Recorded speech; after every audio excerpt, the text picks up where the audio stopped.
Glória a Deus. São todos muito bem-vindos à casa do Senhor, em nome de Jesus.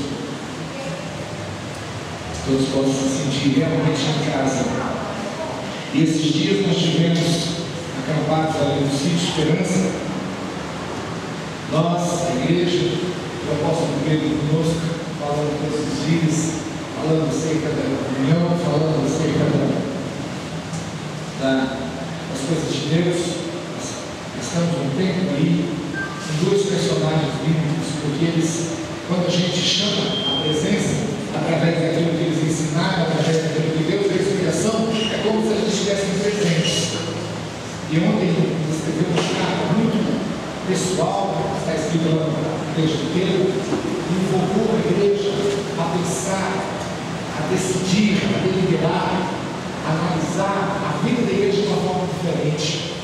Como salvos, como escolhidos, como sacerdócio santo, colocando cada irmão, cada crente a exercer realmente o seu ministério.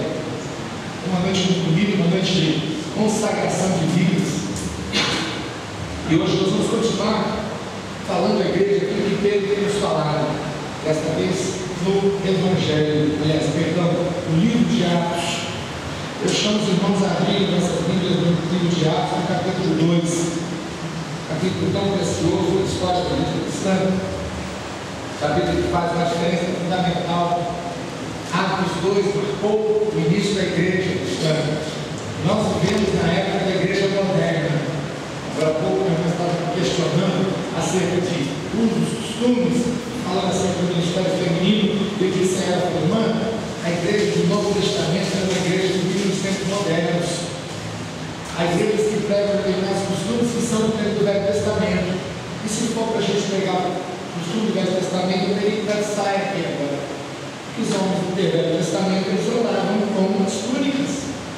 Túnicas de todas as cores, túnicas de todas as classes, túnicas de todos os tecidos, mas eram túnicas. Todos os homens que escreveram a Bíblia de uma capa na outra só usavam saias. E os homens do jeito usam calças.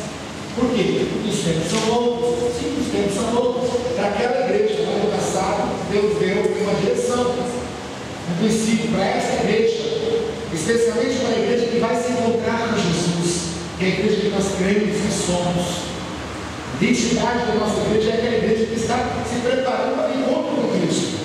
Ou você tem alguma dúvida de que estejamos a um palmo, não um dedo de encontro com Jesus? Você não crê que o arrebatamento nas portas? Esta igreja Deus tem dado uma nova unção, uma nova direção. Várias coisas Deus tem acrescentado. Ministérios apostólicos, novos apóstolos Deus tem levantado para o mundo. Pastor, mas tem uns que estão se desviando da palavra. Muitos se desviarão da palavra, também o Senhor disse isso.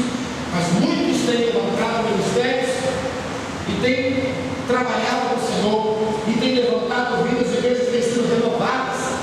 Igrejas têm sido jovens, têm sido chamados, convocados a deixarem suas carreiras e a trabalharem para o Senhor. Ou mesmo que permaneçam nas suas carreiras. Muitos jovens foram convocados esses dias de acampamento agora, compartilharam comigo, falaram, pastor, eu quero ser um médico, mas eu quero ser um médico missionário. Pastor, eu quero ser um administrador, mas eu quero ser um administrador missionário. E a igreja do Senhor tem sido feita assim, então vai ajudando os pastores sacerdotes de tempo integral. As pastoras, bispos, apóstolos, pessoas que têm suas profissões, que têm os seus ofícios, que têm os seus trabalhos, mas que dedicam o tempo que lhes é possível dedicar à obra do Senhor. E Deus assim tem trabalhado e tratado. E essa mensagem do Senhor, ela é clara e objetiva no texto que nós vamos ver agora. Já falamos várias vezes, vários pontos desse texto, mas hoje nós vamos escolher, o Senhor escolheu para nós e nos trouxe a palavra que Pedro deu ao final do seu discurso, quando ele chegou diante daqueles varões, daquelas mulheres, daqueles homens que ali estavam e pregou o Evangelho de Jesus Cristo, novidade de vida para os que ali estavam. E ao final, ele disse o seguinte, quando eles perguntaram, quando nós ouvimos isso, eu estou lendo 2:37, quando ouviram isso, todos ficaram muito aflitos e perguntaram a Pedro e aos outros apóstolos, irmãos, o que nós devemos fazer? Irmãos, o que nós devemos fazer? E Pedro respondeu, arrependa-se cada um de vós e seja batizado em nome de Jesus Cristo, para que seus pecados sejam perdoados, e vocês receberão de Deus o Espírito Santo, pois essa é a promessa para vocês, para os seus filhos, para todos os que estão longe, para todos os que moram em Porto Velho, para todos os que estão em Viana, para todos os que estão em São Francisco, para todos que congregam na Aliança, para todos que congregam nas outras igrejas, para todos que ouvirem. Você está vendo alguma restrição? Eu não estou lendo essas últimas palavras que eu coloquei, mas também não estou deixando de ler, porque eu estou lendo aqui o seguinte, 39, a promessa para vocês, para vós, para vossos filhos, para os que estão longe, isto é, para todos aqueles que o Senhor nosso Deus chamar. Todos aqueles que o Senhor Deus chamar. Vamos orar? Senhor, nós te louvamos, nós te agradecemos, Senhor, nós exaltamos o seu nome, porque o Senhor nos chamou. Nós te agradecemos, louvamos, exaltamos, agradecemos o teu nome, porque o Senhor nos tirou do pecado. Porque assim, semelhante a estes homens, a essas mulheres que estavam, Senhor, no passado, chafudados do pecado, vivendo aquela vida que viviam, o Senhor nos teve misericórdia deles, nos resgatou e também fez o mesmo conosco, Senhor. Nós te exaltamos, Senhor, porque enquanto tantos jovens estão por aí neste mundo afora, o Senhor tem salvo jovens, tem levantado jovens, tem levantado vidas a te servir. Te agradecemos ao Senhor pelos momentos que estivemos ali no sítio, e pela motivação, pelo despertar, pelo levantar de vidas consagradas, tomando consciência do sacerdote que tem sobre as suas vidas e da geração eleita igual para Cristo. Obrigado, Senhor, por sermos pastores de uma geração eleita e o sacerdócio santo de vidas separadas para Ti, em nome de Jesus. Amém. Cutuca seu irmão, está ao seu lado. A nossa perna dele, mexe com ele e fala: irmão, Jesus te chama. Jesus está te chamando. Pedro falou para você que você também ia ser alcançado. Olha para o seu irmão e fala para ele: você não é um Zé Ninguém. Você não é um qualquer. Você não é um desprezado. Você é escolhido de Deus. Mesmo Pedro que falou essas palavras, foi Pedro que chamou essa igreja de sacerdócio santo, de nação santa, nação eleita, geração eleita.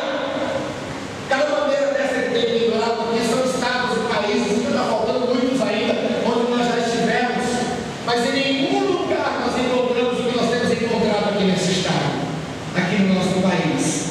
Em nenhum lugar do mundo. A Europa já foi o berço do cristianismo. Quando estivemos lá, tivemos a oportunidade de pregar em igrejas que davam no século XII, no século XIII. Igrejas que os reformadores trabalharam. Mas, queridos, igrejas que estiveram mais próximas dos apóstolos dos nossos tempos, mas igrejas que deixaram de existir, porque a sua essência foi perdida. O arrependimento, o pedido de perdão, o reconhecimento, o senhorio de Cristo na vida das pessoas. Hoje somos governos. A Alemanha é um país hoje já fundado pelo humanismo, a tristeza.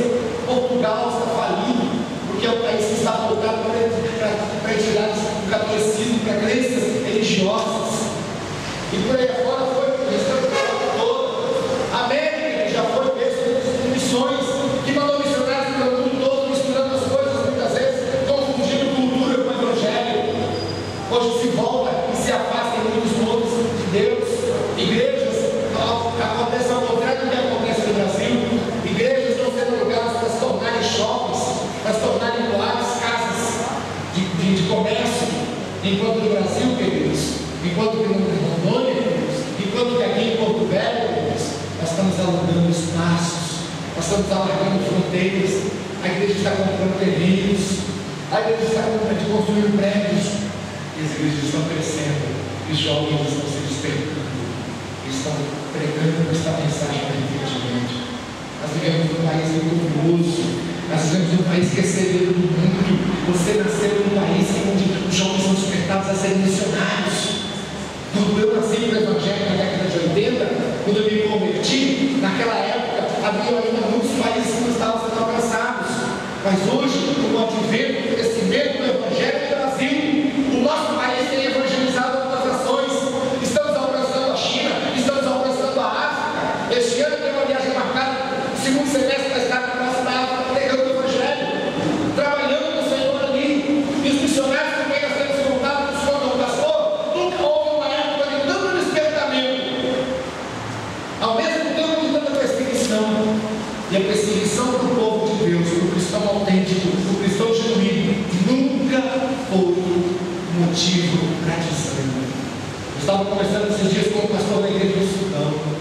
O Sudão é um país do oeste da África, que ficou dividido recentemente. Tem a parte do Sudão do Sul e a parte do Sudão do Norte.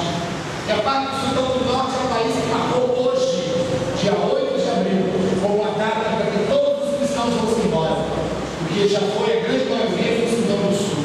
E hoje, 8 de abril, nós estamos levantando um dia de clamor pelas nações pela igreja oprimida, porque a partir de hoje, o cristão que permanecer no Sudão do Sul pode ter a sua vida ceifada, porque lá é um país que a partir de hoje é declarado claramente como um país muçulmano, e que, segundo eles, foi dado a chance dos cristãos migrarem para o Sudão do Sul. E nós, então, estamos orando pela igreja do Sudão do Norte, porque cremos num Deus maior do que o Maomé, cremos num Deus maior do que o islamismo, cremos num Deus que tem sustentado o pastor Brandacani, que já foi condenado à morte várias vezes, trazido à praça pública, várias vezes. Ele foi perguntado: meu querido, ou meu caro, você que tem raízes no islamismo, você que é nascido em Daniel, você que foi convertido, você que conhece o Corão, você que sabe a verdade que eles pregam, renega esse teu Deus, abre mão desse teu Deus, esquece o cristianismo, e você vai viver com dignidade nesse país. No entanto, cada vez que o pastor Brandacani me perguntado sobre isso, ele levanta os olhos, olha para a família, olha para o povo da igreja, olha para as autoridades que estão com a espada na mão do altar e diz: pode levantar se for preciso, mas vamos lá no nome de Jesus Cristo. Lá no nome de Jesus Cristo. Igrejas estão sendo incendiadas na África, igrejas estão sendo perseguidas na Ásia, igrejas estão sendo tripudiadas, pessoas estão tripudiando sobre as igrejas, mas cristãos têm se levantado, erguido as suas cabeças, levantado as suas vozes e dito: não negamos o Evangelho. Missionários, especialmente no Brasil, estão sendo treinados para serem mandados para esses lugares. Olha para o seu irmão e pergunta para ele: será que Deus tem um plano na tua vida? Pergunta para o teu irmão, sinceramente: será que Deus não te quer no ministério? Será que Deus não tem um plano na sua vida? Será que Deus não tem um propósito para você? Se você voltar uma página na Bíblia, no texto que nós estávamos lendo, você vai lá para o livro de Atos, no capítulo 1, versículo 8, você vai ver novamente uma referência aonde o evangelista Lucas, que escreveu este livro, fala acerca da descida do Espírito Santo. Diz assim a palavra do Senhor, Atos, no capítulo 1, versículo 8: porém, queridos, quando o Espírito Santo descer sobre vós, vocês receberão poder, e vocês serão testemunhas em Jerusalém, em toda a Judéia, Samaria e até os lugares mais distantes da terra. Sou eu que estou dizendo, não estou inventando absolutamente nada. Isso foi escrito por volta do ano 30. Portanto, daqui a alguns anos, vai fazer 2000 anos que isso foi escrito. O apóstolo Lucas, que foi evangelista, aliás, Lucas, quando escreveu esse livro de Atos, ele ia ser por volta mais ou menos do ano 30, ano 40, pouco depois que Jesus subiu aos céus. E ele subiu, como eu ensinei no acampamento, e não nos deixou órfãos. Nós celebramos a ceia aqui no domingo passado, falando, queridos, Jesus escolheu uma paz para celebrar a sua ceia, comer com seus discípulos, olhando no olho deles, e dizendo: queridos, eu vou para o meu Pai, mas vocês não vão ficar sozinhos, porque a partir desse momento eu não habito mais em templos. Quando eu for todo pregado naquela cruz, o véu vai se rasgar de cima a baixo. Mesmo melhor de todos os tempos, mesmo aquele tempo que foi escolhido detalhadamente, construído por Salomão, a receita dada por Deus ao seu próprio Pai Davi, mesmo aquele tempo não me serve mais. Quando eu subir para o meu Pai, eu tornarei glorificado e descerei para vós através do meu Espírito. E aqui está a palavra de Deus confirmando: vocês vão receber o meu Espírito, eu vou morar dentro de você. Põe a mão no seu peito e diga: meu Deus mora dentro de mim. Fale isso para que Satanás escute. Fale bem alto: meu Deus mora dentro de mim. O meu peito não está fechado, o meu peito já foi aberto, e o meu Deus mora dentro de mim. O Santo e doce Espírito de Deus, o Espírito de santidade, o Espírito que parou sobre as águas, na concepção do mundo, do universo, de tudo que nele há. O Espírito que estava na formação do primeiro homem, da primeira mulher. O Espírito que deu dignidade à raça humana. O Espírito que olha e não vê separação entre branco, entre negro, entre judeu, entre grego, entre homem, entre mulher, entre servo e entre Senhor. Esse mesmo Espírito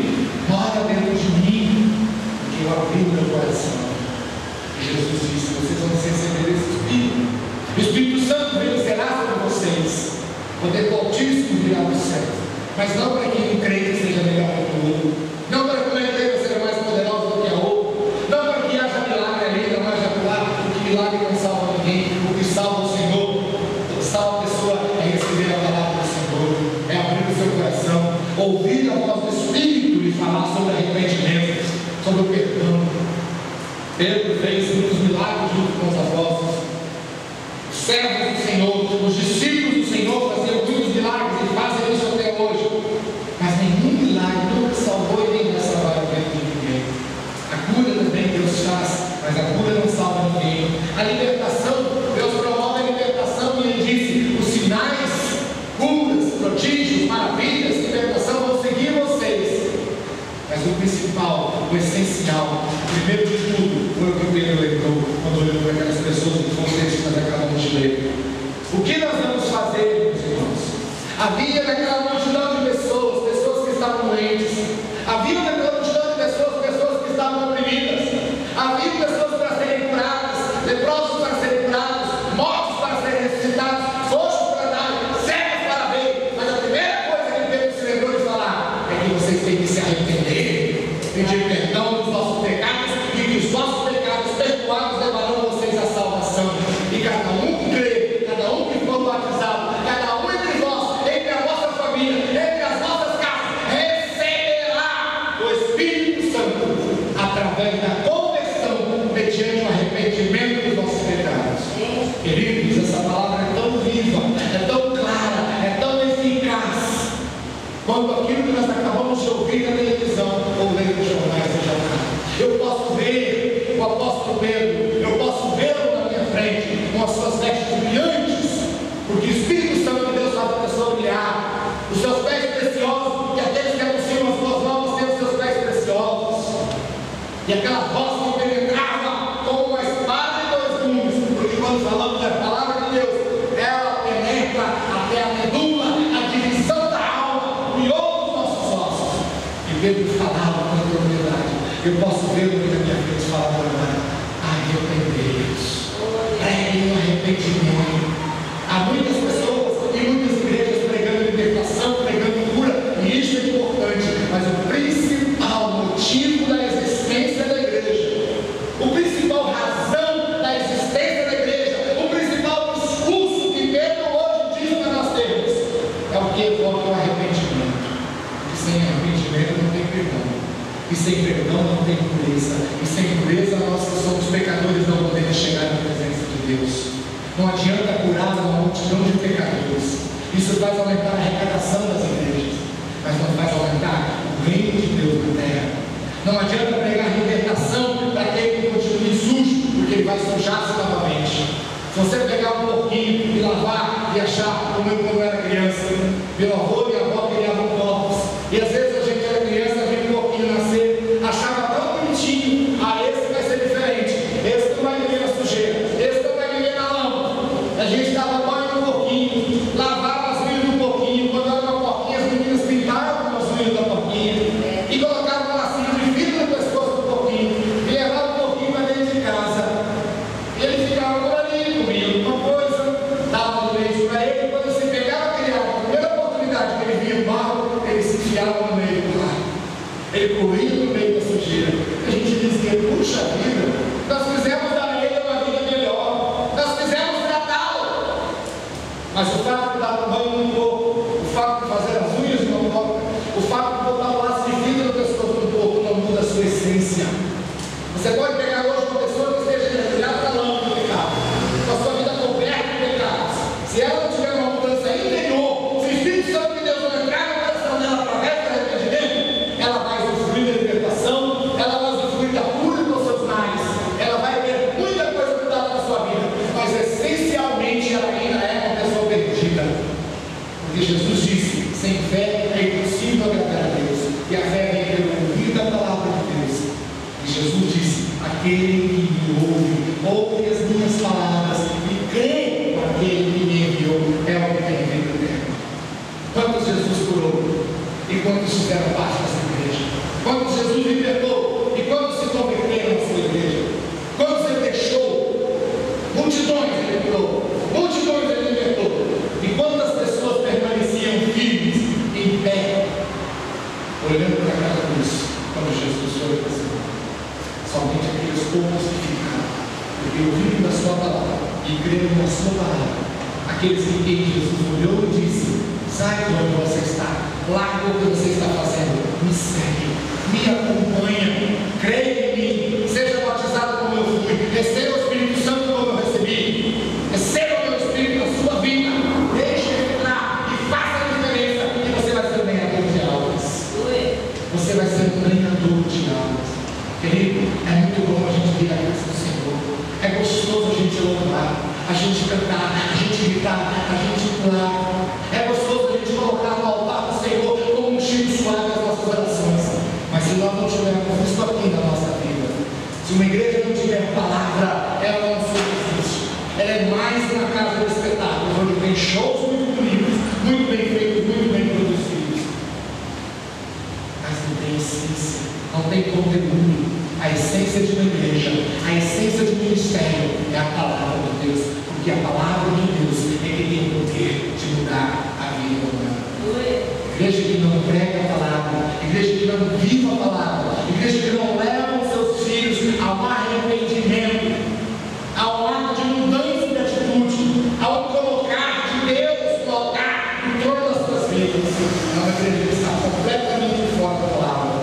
Ela pode estar inchada hoje, ela pode estar até visualmente cheia, e as pessoas dizem: nossa, que beleza, 10.000 pessoas, 15.000 pessoas, 150.000 pessoas.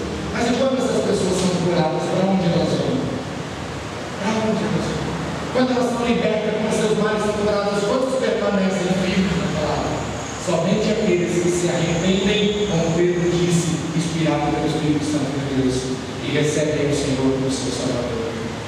Jesus, quando olhava para a pessoa, ele via como estava o seu coração. Foi assim com o Bartimeu, foi assim com os coxos, com os cegos, com os leprosos, foi assim com cada um daqueles com quem ele encontrou.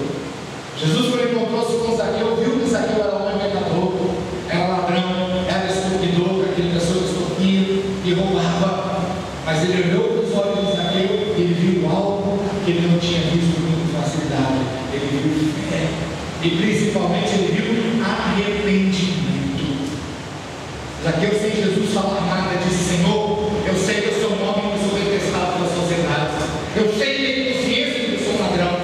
A lei de Moisés manda eu dar em dobro aquele a quem eu roubei. Eu restituo 4 vezes mais. A lei de Moisés diz: se eu defraudei alguém, eu tenho que restabelecer. Eu estou disposto a devolver aquelas pessoas. Quero pegar os meus bens, eu quero distribuir aos pobres. Mas eu quero que o Senhor saiba que eu estou arrependido, eu quero receber. E qual foi a resposta de Cristo? Hoje veio salvação a esta casa. Zaqueu não foi curado, Zaqueu não foi liberto de nada, a não ser o vício que tinha de roubar. Mas Zaqueu tinha fé. E a história de Zaqueu permanece até hoje, porque Zaqueu tornou-se um cristão e arrependeu-se. Hoje o Senhor está nos dizendo através da palavra: arrependei-vos, buscar o arrependimento. Pastor, eu já sou arrependido. Então viva em plenitude esse arrependimento. Não permita que o pecado tome a sua casa. Tome nojo do pecado. Tome nojo do pecado. Nós assistimos ao acampamento do testemunho de um jovem que já fez parte de uma banda de grande sucesso na década de 80 e década de 90. E ele contou que uma certa fase da vida, a maior parte da vida dele, ele tinha passado fumando maconha. Até o dia que ele disse: Senhor, me cura. E que ele se arrependeu. E Deus o libertou mediante o seu arrependimento. E ele disse: eu cheguei aí por lá, baseado. Quando eu fui pôr na boca, aquilo me deu nojo. Eu olhei para aquele e disse: esse aqui é o meu último. E quando os colegas tentaram me chamar, ele olhou e disse: eu tenho nojo, até do cheiro disso. Até do cheiro. Aí ele para e pensa: meu Deus, alguma coisa mudou mesmo. Porque eu vivia a maior parte da minha vida, os anos todos que eu olhava para trás, eu só pensava e só me imaginava com um cigarro de maconha nas mãos. Mas a partir daquele momento eu estava sentindo nojo. Porque houve uma mudança na vida dele, uma reviravolta. O jovem criança ganhava muito dinheiro cantando no mundo, fazendo shows. Hoje ele faz shows em todo lugar. Nós vamos trazer aqui e vocês vão ver o testemunho dele pessoalmente. Vocês vão olhar nos olhos dele e ver que houve transformação, porque que houve mudança através do arrependimento.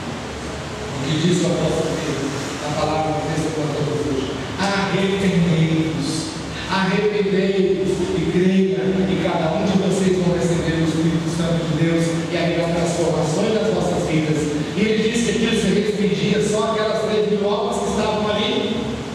Não. O que ele acrescentou? Isso serve para vocês, serve para as vossas casas, serve para as vossas famílias, para os vossos filhos, para os filhos dos vossos filhos.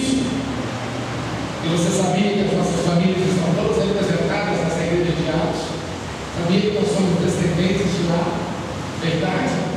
Nós somos descendentes daqueles homens se espalharam pelo mundo, porque o Evangelho se espalhou pelo mundo.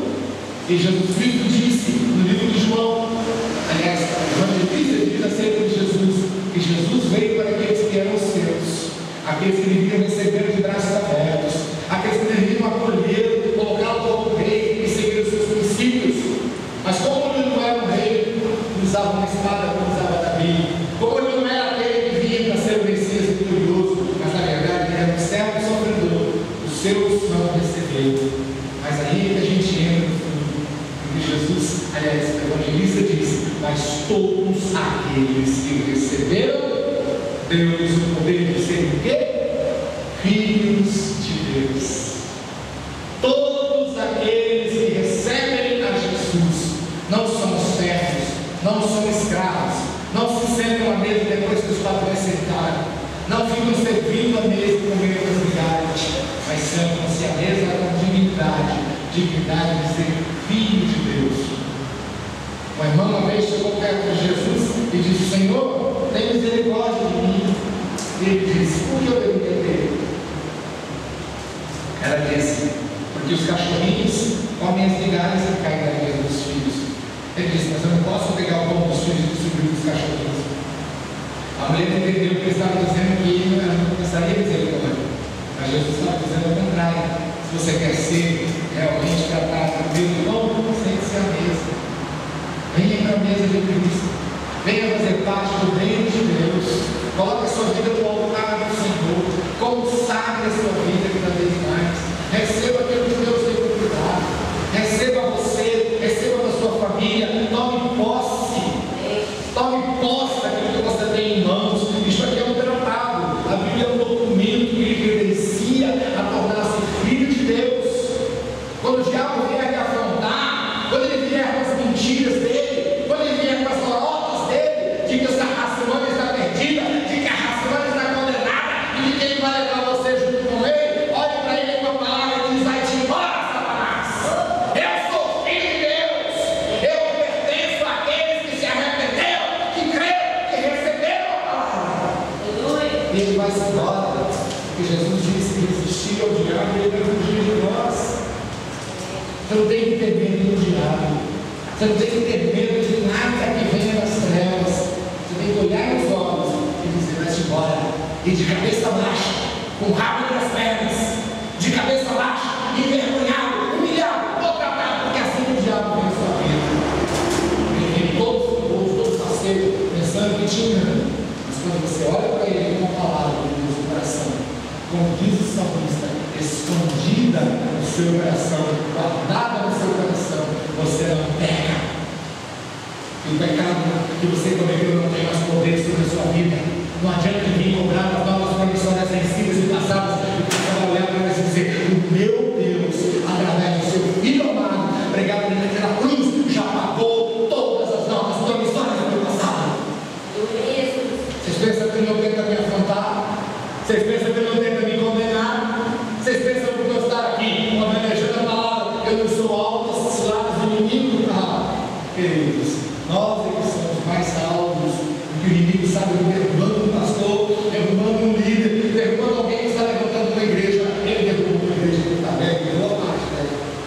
Mas a todos os momentos em que o inimigo tenta nos enfraquecer, a todos os momentos em que ele tenta tirar nossas forças, nós olhamos para a palavra e nela nós temos a confirmação de que arrependidos nós podemos crer e receber a palavra do Senhor, e mesmo que ele se levante pela direita, pela esquerda, pela frente, por trás, por cima e principalmente por baixo do mundo dele, a todo momento ele é resistido e E quando ele é resistido, ele cai por terra enfraquecido.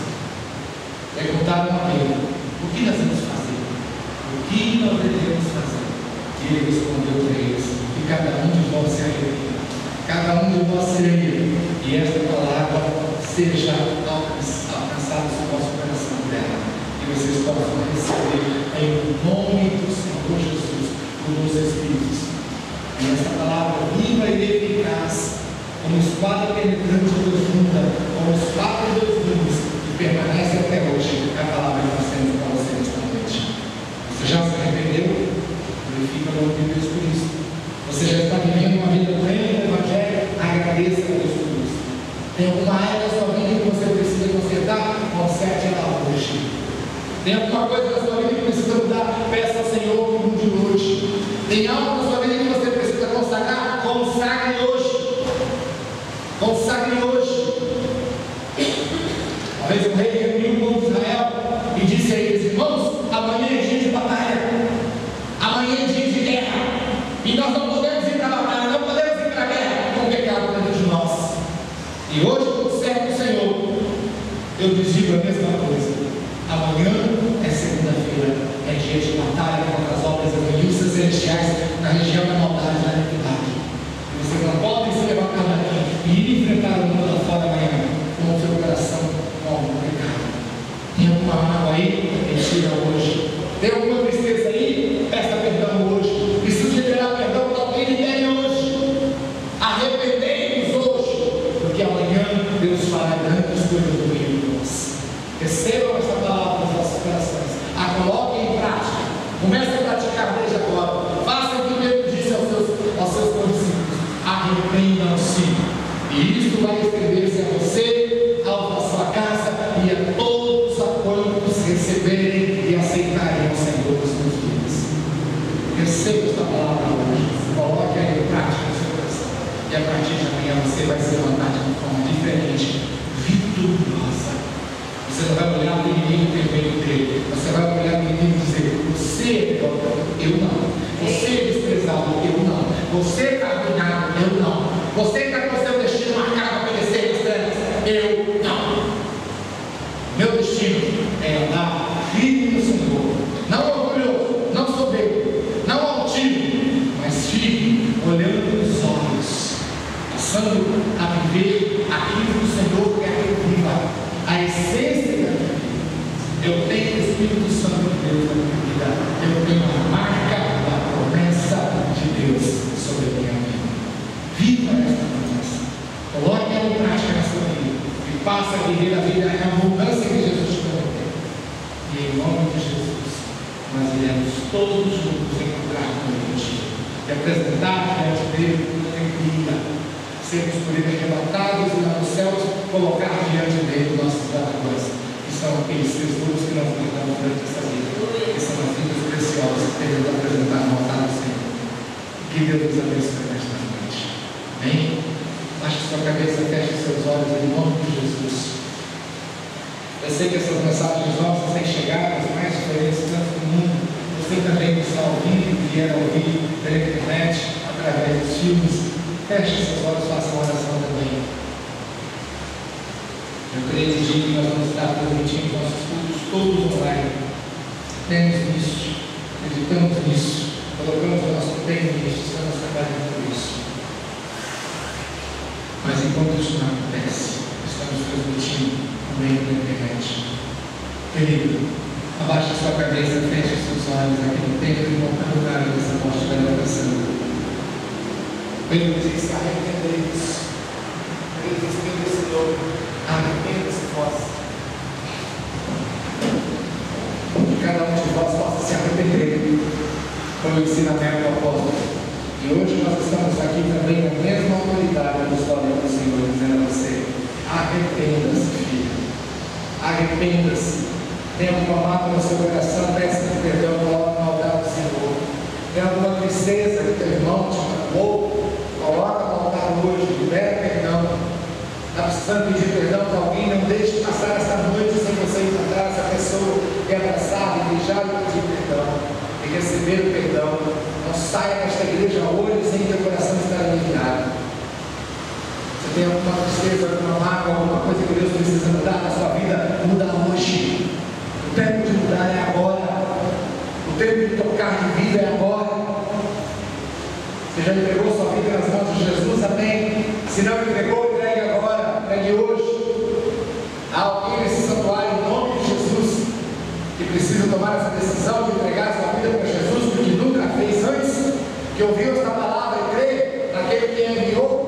Levanta sua mão em nome de Jesus. Há qualquer pessoa nesse santuário? Eu creio que somos todos crentes, mas se houver alguém aqui que nesta noite precisa tomar a sua decisão, levanta sua mão bem alta, nós estamos orando por você. Alguém que precisa de reconciliação nessa noite, sente que é noite de reconciliação, faz um sinal, eu vou orar por você.